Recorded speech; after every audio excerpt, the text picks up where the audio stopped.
Hello students, দেখো পুজোর মধ্যে ডব্লিউবিএসআই এর অ্যাডমিট কার্ড তোমাদের আউট হয়ে গিয়েছে।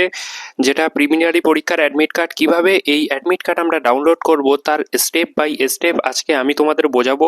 28 তারিখে অ্যাডমিট কার্ড আউট হয়ে গিয়েছে রাত 12টার সময়। দেখো, ডব্লিউবি পুলিশের অফিসিয়াল ওয়েবসাইটে আমরা প্রথমে আসব, তারপরে এই অফিসিয়াল ওয়েবসাইটের মধ্যে আমরা ঢুকে যাব ক্লিক করে। এই যে দেখছো ডব্লিউবি পুলিশ অফিসিয়াল ওয়েবসাইট যেটা আছে সেখানে আমরা ঢুকে যাব। তারপর এমন একটা সাইট খুলবে।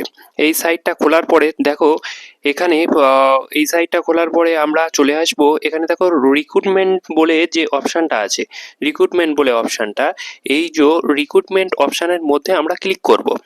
ক্লিক করার পরে রিক্রুটমেন্ট অপশানের মধ্যে ক্লিক করার পরে আবার একটা রিক্রুটমেন্ট অপশান খুলবে। এই যে রিক্রুটমেন্ট প্রথম অপশানটা, এখানে ক্লিক করলে দেখো এমন একটা পেজ খুলে যাবে। এই পেজেই দেখো প্রথমে আছে recruitment for the sub inspector, ওটার অ্যাডমিট কার্ড ডাউনলোডের অপশান। গেট ডিটেলসে যাব। গেট ডিটেলসে গিয়ে দেখো প্রথমেই আছে ডাউনলোড ই অ্যাডমিট কার্ড। এখানে যে গেট ডিটেলস আছে ওখানে যাব। গেট ডিটেলসে গেলে এমন একটা পেজ খুলে যাবে।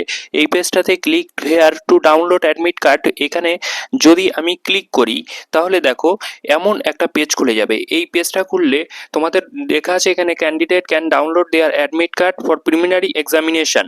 এখানে দেখো অ্যাপ্লিকেশন নাম্বার যেটা আছে, এই অ্যাপ্লিকেশন নাম্বারের জায়গায় অ্যাপ্লিকেশন নাম্বার বসাবো এবং ডেট অফ বার্থের জায়গায় ডেট অফ বার্থ বসিয়ে সাবমিট চাপলেই তোমাদের অ্যাডমিট কার্ড ডাউনলোড হয়ে যাবে।